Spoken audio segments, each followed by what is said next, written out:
está con nosotros Eduardo Mazzini, a quien me une, ¿no?, una amistad que tiene ya sus décadas, desde la época universitaria. Ha sido una satisfacción ver que Mazzini ha publicado un libro titulado En nombre de Dios comienzo, concerniente a nuestra música criolla. Él es investigador, estudioso, una persona de amplios intereses y verdaderamente me complace tenerlo en este programa.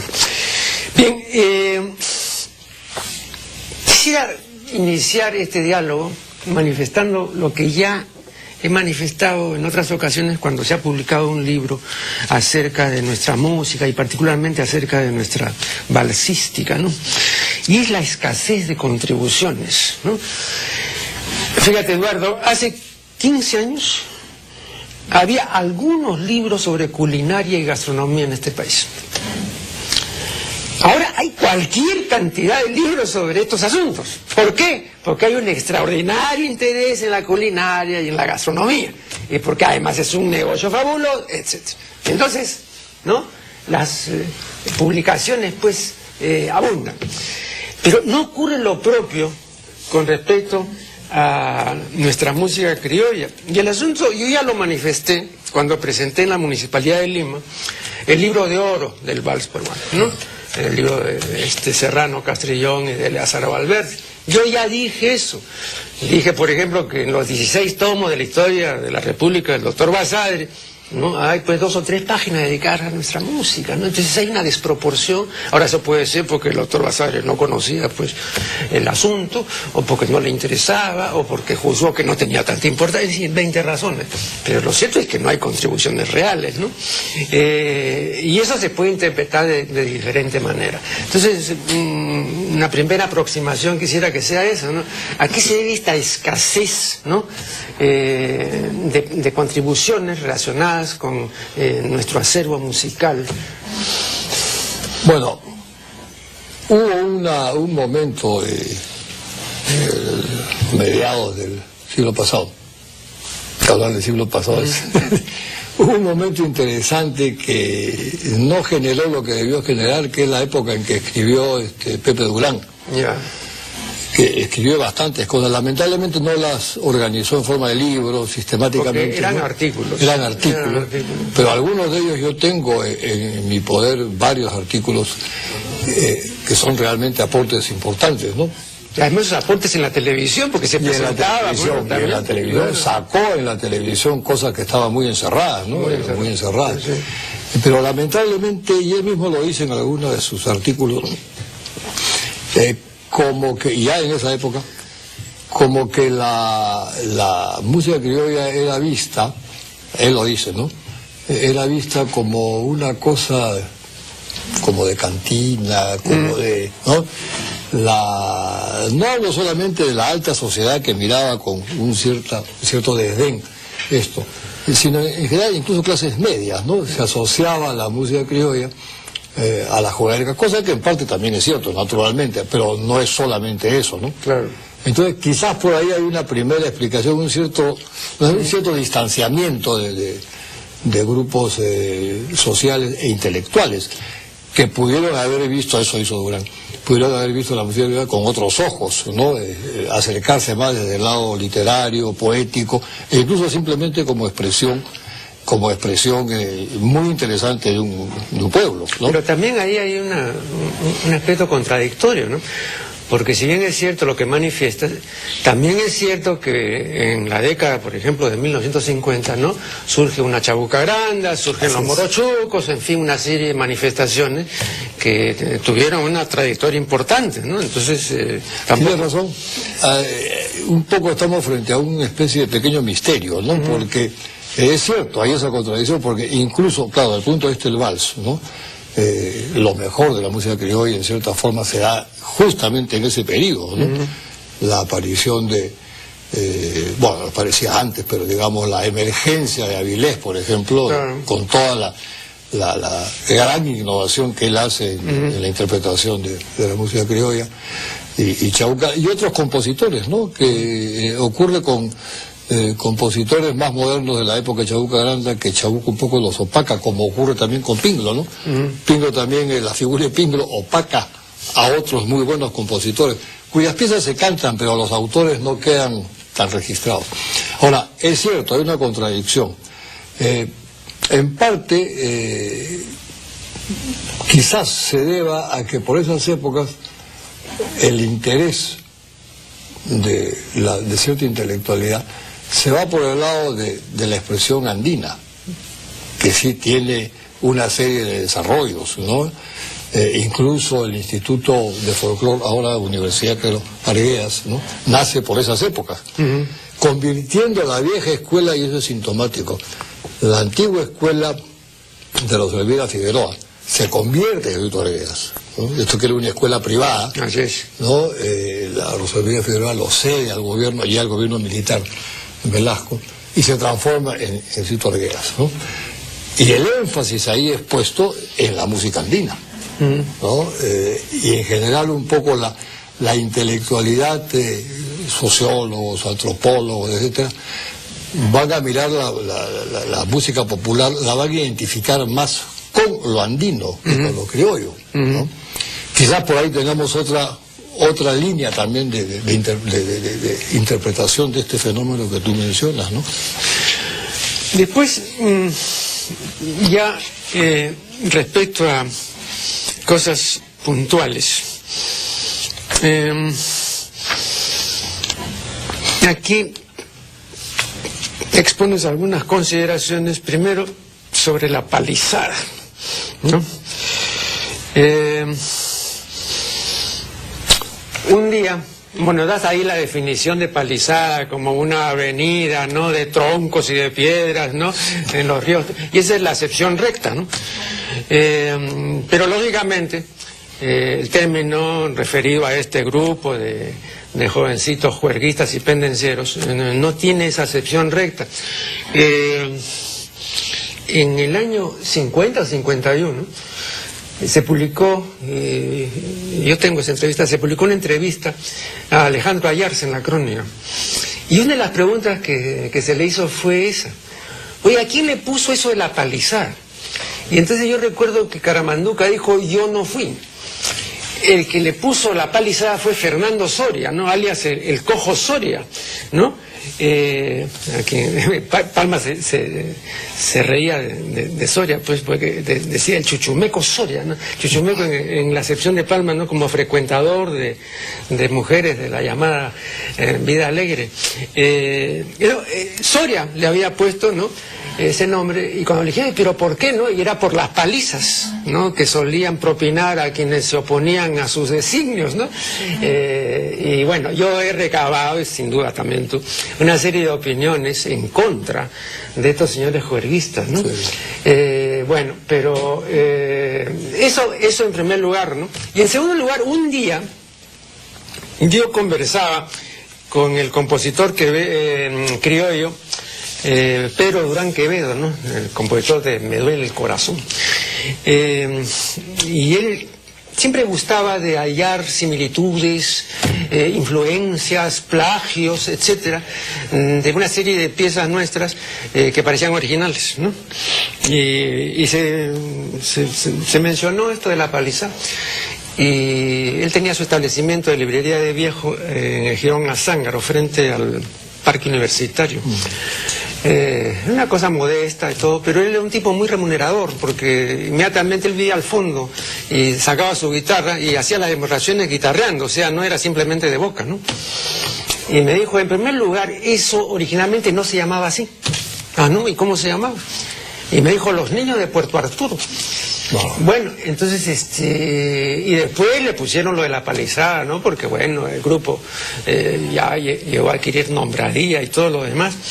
Y entonces conversamos, ¿no?, sobre este asunto. Yo después me pregunté, ¿por qué eso de Puerto Arturo? Más adelante, ya muchos años después, lo confieso, leí en Sanutelli, ¿no?, que era por la guerra ruso-japonesa de 1904, sí, que tú también mencionas. ¿Pero qué tiene que ver eso con el RIMAC? Porque eso era designación del RIMAC, ¿no? Yo conversando con gente de la época, que ya ahora es gente extinta, ¿no? Alguno me dijo que había lo que se llamaba en esa época un bebedero o una licorería, ahora diríamos un bar, que se llamaba así, Puerto Arturo. Y ese don Silverio que mencionan ahí es el que dirigía, entonces los señores iban pues a Puerto Arturo pues, a tomar, ¿no? Eso me parece más plausible, ¿no? No sé si será exactamente así, porque toda esta gente ya desapareció, de modo ahora tenemos que, ¿no?, hacer hipótesis y conjeturas. Pero antes de continuar, hagamos acá el primer corte. Estamos dialogando con Eduardo Mazzini, que ha compuesto un libro muy interesante titulado En nombre de Dios comienzo. Tú te ocupas también del vals Idolatría, y tengo algunas noticias que comunicarte y también noticias que dar a la teleaudiencia, ¿no? Y dices que en el año, ¿no?, el autor de este bellísimo vals, don Óscar Molina, solo compuso la música allá por 1906, pues se la dedicó a su esposa, ¿no? Bueno,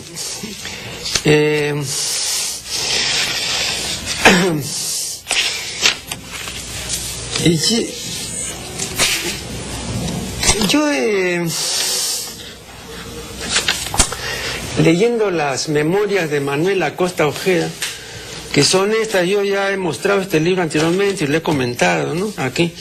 Él también se refiere al vals Idolatría. Y dice que en 1956,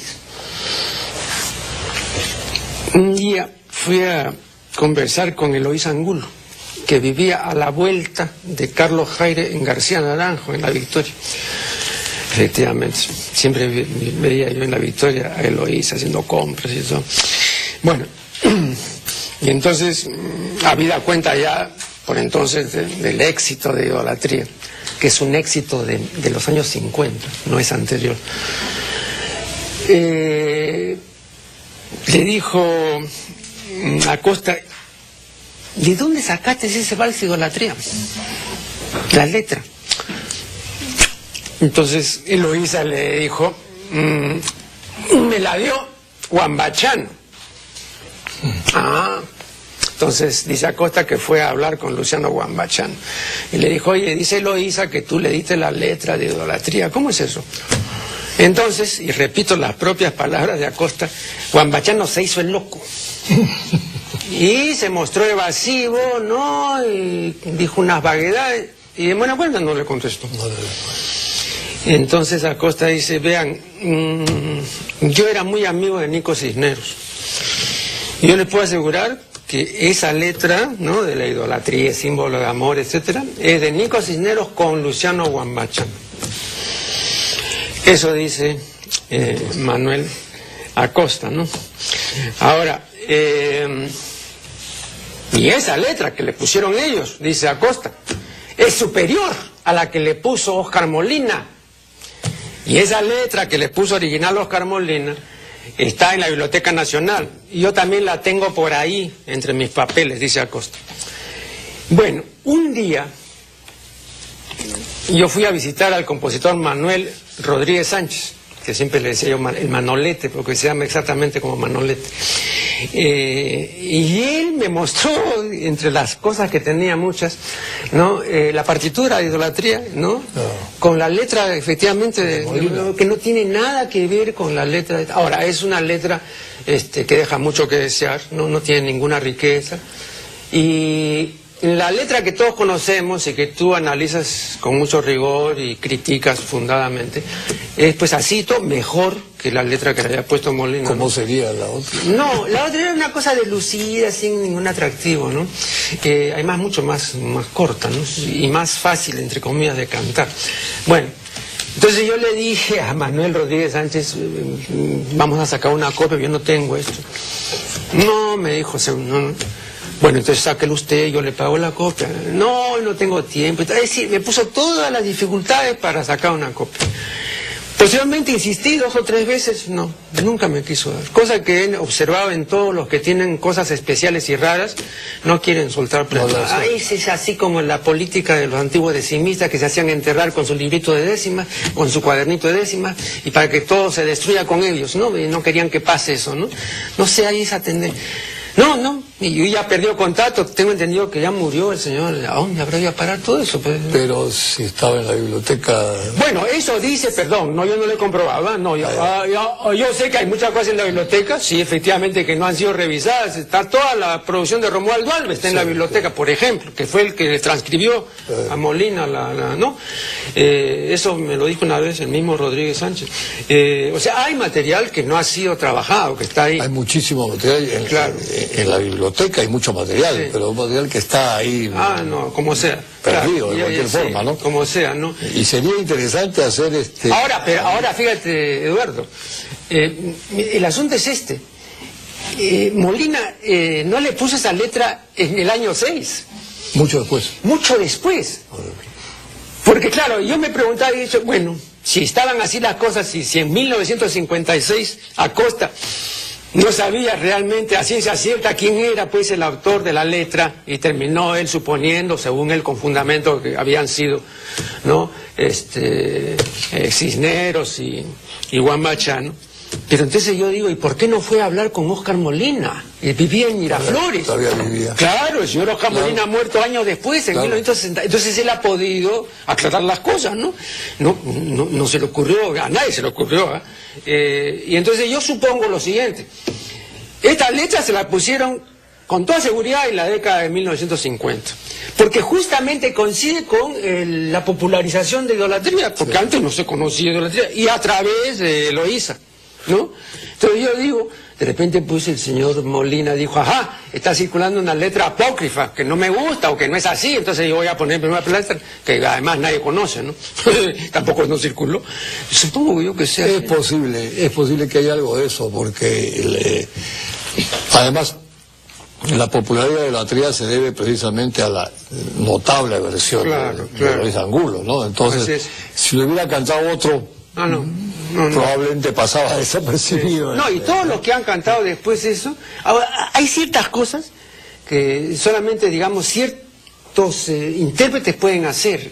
O sea, así es. Muchos años después, en la década del 70, en su primer disco, si no me equivoco, en el primero, en el segundo, en el primero, ¿sabes quién cantó Idolatría? Eva Young. Eva Young la canta. Muy mal. Pues. Sí, Eva Young la canta. Porque no tiene sentimiento para idolatría, pero ¿no? Entonces no. Y la ha seguido cantando. Claro, pero no, pues, no. Sí. Hay ciertas cosas que no, pues.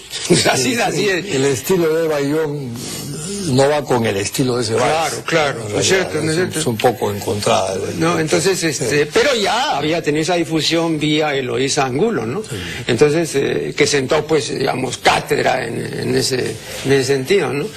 Y que, bueno, tenía una personalidad y una estrictez y un cierto mal humor importante también, porque yo la he visto actuar muchas veces. Ella no permitía, pero el menor murmullo, no permitía que nadie diga nada ni se mueva, ¿no? Y si no, paraba la grabación. Y no solamente eso, sino que con los mismos músicos tenía problemas. Sí, eso. Era exigente. Malhumorado. No le gustaba. Una vez tuvo toda una situación muy tensa, y a raíz de eso se odiaron a muerte hasta el final de sus vidas con Francisco Monserrate. Porque Francisco Monserrate seguramente no le caía bien, pues la señora, no sé. Y como me decía una de las criollitas, entonces él, cuando quería fregar al intérprete, no comenzaba a hacer cosas raras en el cajón y como dice Graciela Pueblo, te sacaba, ¿no? Entonces te sacaba pues, de ritmo, de onda, de todo. Y le hizo eso. Bueno, esos dimes y diretes musicales, esos enfrentamientos. Yo he visto, yo he visto el finado Valdelomar, Abraham Valdelomar, ¿no? Yo lo he visto en una reunión sacarlo de ritmo. ¿Sabes a quién te acuerdas del famoso Vinco? Ajá, ¿no? Claro. Se puso a cantar Vinco unos valses y no sabe, Valdelomar le había caído mal Vinco. y empezó a hacerle unas cosas en la guitarra y Vinco no podía cantar. No pudo cantar, simplemente acabó y tuvo que llamar a otro guitarrista para que lo acompañe en lo que no había podido cantar como el de Lomán, y lo había hecho a propósito, definitivamente. Esas cositas, ¿no?, del mundo criollo.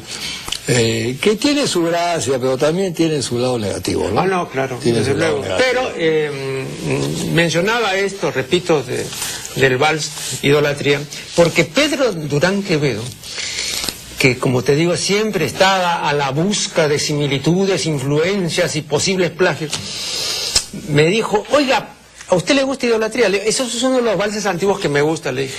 Espérese un momento. Fue y trajo su guitarra. Escúcheme, dijo. Y comenzó a tocar El sueño de amor de Liszt. Esa es la introducción de Idolatría.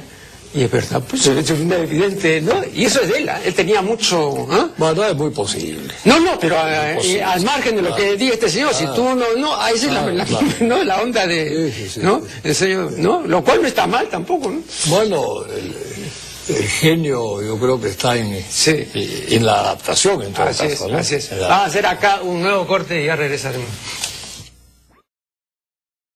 Continuamos dialogando con Eduardo Mazzini, que acaba de publicar, repito, una obra importante titulada En nombre de Dios, comienzo.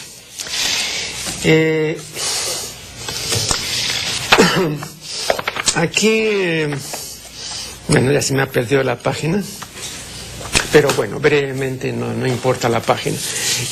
Tú mencionas el huayno Adiós, pueblo de Ayacucho, y atribuyes la autoría de este huayno a Estanislao Medina Palomino, alias Tani, ¿no? Iztacha le decían en Ayacucho al señor. Bueno, yo en 1991 entrevisté al doctor Raúl García Zárate. Un resumen de esa entrevista se publicó en el Meridiano de Lima. Yo trabajaba y alguna vez nos hemos encontrado por ahí, hace ya 20 años. Bueno, y una de las preguntas que le hice, y te voy a traer una copia de la entrevista para que tú ya la leas con detenimiento, ¿no? Pero una de las preguntas que le hice fue esa. Y le dije, doctor García Zárate, a ver, acláreme usted la autoría de Adiós, pueblo de Ayacucho, porque se dice que eso no es de Tani Medina. ¿Usted qué dice? Y me dijo, no es, pues. No me digas. No, da una serie de explicaciones, ¿no? Parece que fue ese Adiós, pueblo de Ayacucho un caso de desarraigo, porque el señor Tani Medina, luego de haber hecho una grabación, según me contó García, en disco de carbón, o sea, una antiquísima grabación, ¿no?, antes de irse a Venezuela. Se fue a Venezuela y estuvo ausente 35 años, muchos años, pues. Sí. Entonces el hombre regresó después de 35 años y grabó discos de larga duración. Yo tengo 2 de ellos. No pude traerte porque yo tengo un cassette que preparé expresamente para obsequiártelo, pero la digital no pudo terminar de hacer la relación del contenido, pero después te lo voy a entregar. Donde está la interpretación que hace el señor Tani Medina de Adiós, pueblo de Ayacucho. Que en arpa, pues. En arpa, ¿no? En arpa, ¿no? Y luego yo, por motivo de comparación, pongo las diferentes interpretaciones que ha hecho de esto mismo Raúl García, ¿no? Desde el año 66, que fue la primera, pues, que hizo con su famoso disco Ayacucho, ¿no? Y luego ha hecho ya en discos compactos otra. Y también una interpretación en arpa de Julio Poalacín, del arpista ecuatoriano, que también... Bueno, resulta que no tiene nada que ver la interpretación en arpa con el arreglo que ha hecho Raúl García. No tiene nada que ver, no tiene nada que ver. Y yo lo que sí me sorprendió, ¿no?, y yo se lo comenté a Raúl García, le dije, oiga, maestro, pero a mí me sorprende esa interpretación del señor Medina, porque a mí no me dice nada de esa interpretación, ¿no? Sencillamente, ¿no? El hombre estaba desubicado, no sé qué había pasado, ¿no? Entonces, García atribuye 35 años, ¿no?, al desarraigo, y uno también pierde la fuente, pues, ¿no? Entonces ya no sale, pues. No sé, la verdad. ¿Pero quién sería el autor? quién habría sido el autor. No, eso es lo que llaman derechos reservados. O sea, es un tema tradicional, autor anónimo, ¿no? Ahora, lo que sí es también, y eso lo quería someter a tu consideración, ¿no? Sobre ese motivo tradicional y todo, hace un arreglo por su cuenta el señor Medina, porque el señor Medina algo así como que recopiló, y luego hace otra recopilación y otro arreglo el señor García. Entonces, pero son dos completamente diferentes. Claro, yo me quedo con la recopilación de Raúl García, ¿no? Porque repito, la otra, la de Palacín está un poco mejor que la de Medina, pero tampoco, ¿no? Palacín, por ejemplo, cuando eran cosas más recientes como el Vals Quisiera, eso lo toca bastante bien, ¿no? Pero es que el Vals Quisiera es pues como una canción, incluso lo grabó Pedro Vargas, ¿no? Como canción, ¿no? Es del show Alcides, como lindo vals, lindo vals, sí. Ya, eso lo toca bien. Pero esto otro no, pues tiene que ser de Ayacucho, pues hermano, tiene que ser de Huamanga pues, para tocar bien eso, ¿no? Bueno, puede ser que los 35 años en Venezuela lo hayan afectado, ¿no? Pero ¿sabe qué pasa? Porque él no pudo volver. O sea, se quedó forzado por las circunstancias, ¿no? Entonces, quizás eso lo amenguó. Tal vez, no sé, ¿no? Pero no, quería simplemente indicarte, porque también creo que nos sirve de lección, y es esto, ¿no? Que, digamos, cuando hay un gran conocedor, un gran folclorista y todo, él hace lo suyo y establece el patrón, o sea, establece, digamos, ¿no? El paradigma, la pauta, o el referente, ¿no? Porque tú sabes quién ha grabado después Adiós Puebla de Ayacucho, incluso así se titula su disco compacto, el guitarrista japonés Shin Sasakubo. Bueno, Shin Sasakubo vino acá el año 2005 y en febrero grabó un compacto. Y recabaron la opinión de todos los entendidos aquí, ya no solamente de los guitarristas, pues, ha habido gente que ha hablado favorablemente de este japonés. Menciono no solo a Raúl García, Jaime Guardia, Manuel Chaprado, Daniel Quiriguayo, quenista me parece, ¿no? Silva, Manuel Silva, claro. Y todos ven condiciones que las tiene. El problema es que es japonés, digo, para mí, ¿no? Y claro, es bien difícil tocar, pero no lo toca tampoco mal, ¿no? Bueno, los japoneses tienen una gran capacidad de adaptación. Claro, ¿no?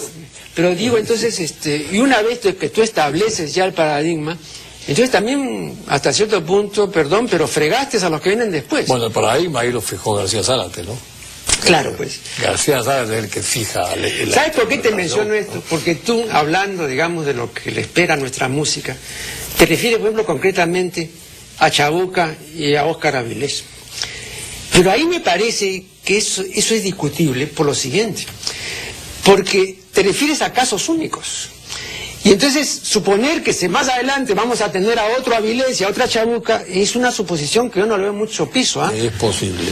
Claro. Yo he querido ser optimista. Ah, ya, bueno. Va a hacer acá un tercer corte y ya regresaremos. Este es el tramo final de esta conversación interesante con Eduardo Mazzini, ¿no? Fíjate, Eduardo, creo que desde hace ya un buen tiempo es ostensible el decaimiento de nuestra música criolla, al menos la música criolla que tú conociste y que tú amas, y lo mismo, ¿no? La que yo conocí, la que me satisface plenamente, ¿no? Han venido después otros desarrollos, han venido otros intérpretes. Manuel Acosta Ojeda dice, citando a Adolfo Celada, ¿no? A ese viejo, creo que Adolfo Celada debe tener 80 y tantos años y está perfectamente lúcido. 85, sí, debe tener tremendamente lúcido, ¿no? Y hablando pues a toda esta nueva generación, digamos, ¿no?, de los Mostos, de los Pasachi y compañía, dice, lo que pasa es que ellos quieren hacer otro tipo de vals y lo baladizan, ¿no? Les sale balada, pues eso no es vals, ¿no? Bueno, no voy a discutir esto, pero de hecho es otra cosa, ¿no? Entonces el problema es que nuestra sensibilidad, o al menos la mía, no es una sensibilidad de balada para la expresión criolla nuestra, ¿no? Y sin embargo eso es lo que ahora la busca la gente y hacen pues los compositores, ¿no? Entonces en esa línea, ¿cómo ves tú el posible desarrollo de nuestra música? Porque no vamos a volver pues a Montes y Manrique. No, evidentemente no. Pero yo creo que, yo estoy de acuerdo con lo que dice Acosta, la baladización del vals me parece desacertada, porque por ahí no va el sentimiento del vals, ¿no? Si alguien quiere componer balada, que componga balada, le va a salir bien seguramente. Yo creo que lo más rico que tiene, creo yo, el vals, hasta los años 70 se mantiene y después con estos experimentos empieza a perderse. Yo creo que lo más rico que tiene y que logra su apogeo en este periodo mediado del siglo XX es la parte rítmica. Y yo creo que se le ha puesto poca atención al logro que ha conseguido el vals, de este ritmo de vals clásico, el ritmo no solamente vienes, por supuesto, que adquiere una forma, ¿no?, una cadencia totalmente nueva. Yo creo que lo realmente nuevo de la expresión popular está en el ritmo. Ese ritmo que hay que mantener. O sea, yo cuando escucho a guitarristas incluso jóvenes, ¿no?, que han aprendido el ritmo del vals, ¿no?, y lo mantienen, reconozco al vals aunque sea un vals moderno, pero cuando ese ritmo se diluye y se hace balada, se pierde, o sea, ya no es. Entonces creo yo que si hay algo que rescatar en el vals criollo, es ese ritmo, o sea, mantener. Yo creo que ese es el gran logro de la música del vals criollo. Pero como tú te refieres al ritmo, creo entender, pero si no es así, corrígeme, que te refieres a que el vals es más o menos bailable, porque ahí hay una diferencia. Hay un vals más bailable que otro. Claro, cuando por ejemplo tú mencionas idolatría, dice, bueno, aquí se presentaba pues un tremendo problema para los cantores, pero no solamente para los cantores, es que tampoco idolatría se puede bailar. No se puede bailar. Claro, ese también se las hace. Es que tú tienes más de un tipo de vals. Claro. Hay un vals muy bailable, hecho además para bailar muy alegrón, muy rápido, y hay un vals muy cadencioso. Así es. ¿No? Y creo que llamar vals a todo quizás sea inapropiado. Pero ya esta dificultad, digámoslo así, rítmica del vals nuestro, se había advertido en la década de 1940. Yo un día conversando con César Santa Cruz, yo fui expresamente a verlo 2 o 3 veces a su casa y conversamos largo y tendido sobre la valsística. Y un tipo sabía mucho, desgraciadamente ya nos dejó. Bueno, y él me decía, vea, la necesidad que se tenía de acelerar el vals y de hacerlo más bailable, ya era un problema en la década, fines de los años 40. Y según él, y parece que es así, ¿quiénes fueron los que le pusieron cajón al vals? Yolanda, Vigil y Francisco Monserrate, que actuaban en el recién inaugurado Club Nocturno Embassy. Pero ese es de 1948. Así es. Y yo he visto grabaciones, ¿no?, publicadas en 1954, y lo tengo anotado con el registro fidedigno, por ejemplo, del Huerto de mi amada con cajón. En 1954, Eduardo. No hablemos de años posteriores. Claro. O sea, ya se le estaba poniendo a Huerto de mi, que es una barbaridad, ¿no? Claro. A ponerle cajón a Huerto de mi mamá. Entonces... Si la introducción del cajón, la generalización del cajón, puede ser que en algunas cosas caiga bien, ¿no? Pero yo creo que ha sido una mala...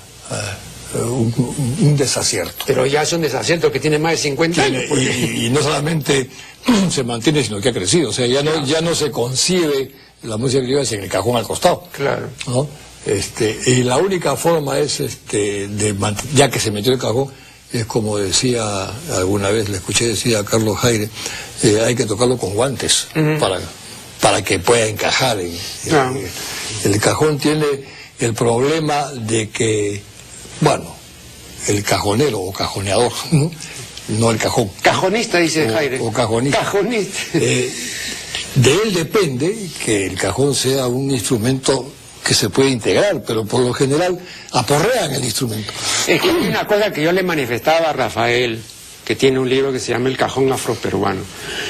Y él sostiene, y cosa que yo no sostengo, que el cajón es protagónico. No es protagonista el cajón, es acompañante.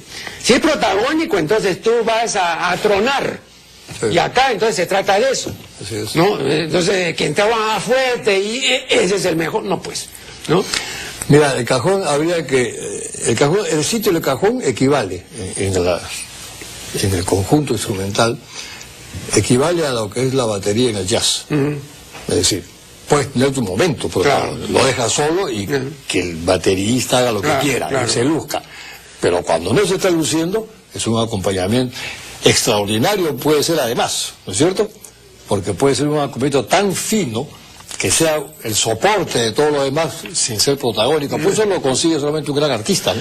Un gran artista muy poco, muy poco. Yo en mis pesquisas es algo bien difícil, Por ejemplo, yo he estudiado particularmente el caso de 3 cajoneadores y el más célebre de los 3, evidentemente, ha sido Monserrate, ¿no es cierto? Pero como yo le decía a Rafael Santa Cruz, Monserrate ahora sería inconcebible, porque Monserrate no lo podrías tolerar 10 minutos, no lo podrías tolerar, ¿no? Y sin embargo, vino a ser pues ya el paradigma Monserrate a mediados del siglo XX de lo que era tocar el cajón.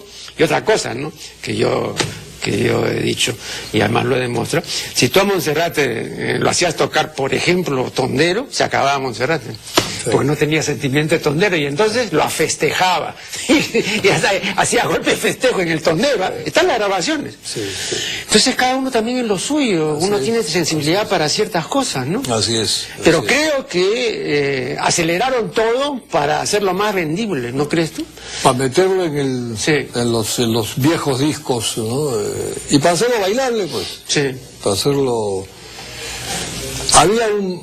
Había en los comienzos del siglo XX, según dicen los entendidos, ¿no?, y nos ha llegado, un vals que no era bailable. No, claro. Un vals que era... que además es muy... era un estilo, el estilo de velada que se ha perdido. Las veladas musicales que eran para cantar, no eran para bailar, ¿no? Algunos aún ahora conservan eso, hay viejos y no tan viejos que se reúnen para cantar. Entonces, ¿no? Y entonces ahí es donde aparecen estos géneros de tipo de valses que no son bailables, y géneros como los que ya se han perdido, como las danzas, por ejemplo, ¿no? Que solamente entran en ese tipo de ambientes. Pero como ahora el ambiente es espectáculo, a nadie se le ocurre cantar una danza, un espectáculo, ¿por qué no? Pero ya en los años 50, la única que cantaba eso era Eloísa Angulo, ¿no? Y yo recuerdo que un día, conversando con Raúl García, él me decía, yo quería hacer algo distinto. Y entonces dije, ¿por qué tengo que ceñirme a la interpretación que nos ha dejado Eloísa? Y ese es ahora el referente, ¿no? Y no, yo quiero hacer una cosa diferente. Y tú sabes lo curioso, ¿no? Y lo hizo, trabajó en el asunto y lo grabó. Sí, lo grabó. Las Madreselvas grabó, ¿no? Sí, pues no le sale.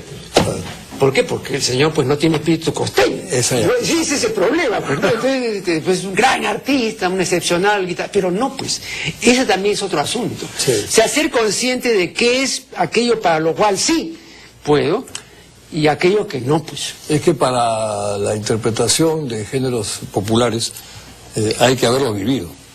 O sea, yo no puedo interpretar música andina, la aprecio, me gusta, pero no puedo interpretarla porque no he nacido ahí, no he bebido de esa fuente, y yo creo que eso es fundamental, o sea, haber crecido y vivido y escuchado desde niño, incluso inconscientemente, porque esos son sentimientos que se graban, inconscientemente, ¿no? Entonces, querer hacer siempre hay genios que pueden hacer cualquier cosa, ¿no? Pero digamos, estamos hablando en general, querer hacer algo que no responde al sentimiento que uno ha vivido desde niño, va a resultar inauténtico al final, ¿no? Que es lo que tú mencionas. Yo creo que efectivamente así es, ¿no? Y estoy de acuerdo contigo en que la versión de las madreselvas de Raúl García Zárate no es... Es bien difícil, es bien difícil. Yo conversando con Carpio Muñoz, ¿no? Un ilustre arequipeño, autor de un diccionario de arequipeñismo, que es la obra más completa en 3 tomos que se ha publicado.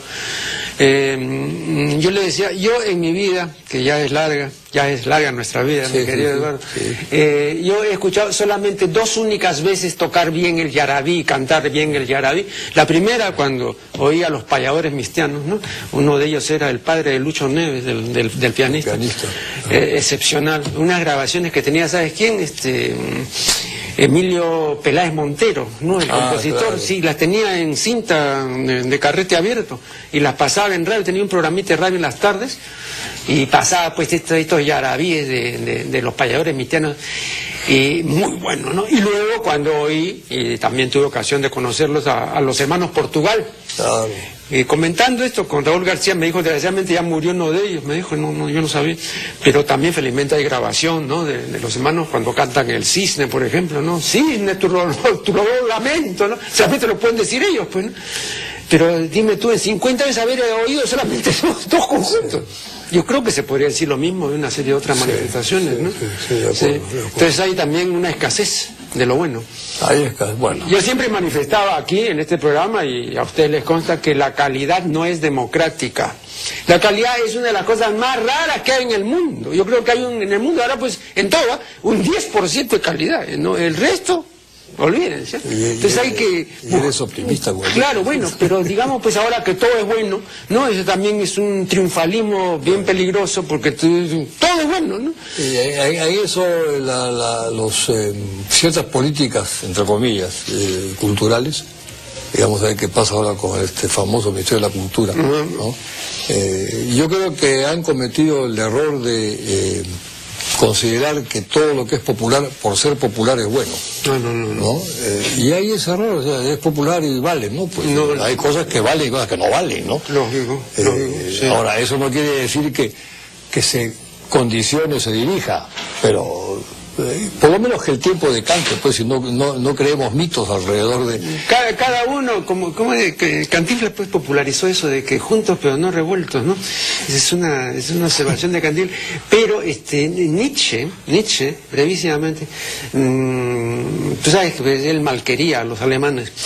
Y entonces dice, cuando yo quiero imaginar algo completamente absurdo, imagino a un habitante de Leipzig con cultura clásica. No puede ser, no puede estar vendiendo salchichas, ¿no? Pero con cultura clásica, es absurdo. Entonces, es lo mismo, ¿no? Claro, cada uno en un mundo, ¿no? Entonces así podríamos mantener, pero cuando tú globalizas esto, cuando tú comercializas esto, entonces ya no cuenta la calidad, pues sino la... Se comercializa muchas veces la chabacanería, ¿no? El mal gusto. Ahora es imperante. Pero no solamente es ahora, yo creo que... No, pero ahora como nunca. Ahora como nunca. Es una incontrolable avenida, un aluvión. Un aluvión. Dime, Eduardo, has sido más bien parco en publicaciones, ¿no? ¿O preparas alguna nueva? ¿Cómo es el asunto? Yo en publicaciones anteriormente he hecho artículos, no he hecho un libro, ¿no? Pero sí estoy preparando 2 libros más, pero no necesariamente sobre temas criollos. ¿No? Bueno, entonces mantengámonos en contacto. Eres un estudioso, en este caso de nuestra balsística y en general nuestra expresión criolla musical. Modo que reitero mi complacencia de haberte tenido en este programa. Espero más adelante que nos volvamos a ver y tendremos ya ocasión de dialogar sobre muchos asuntos. Muchísimas gracias y con ustedes será hasta el programa siguiente.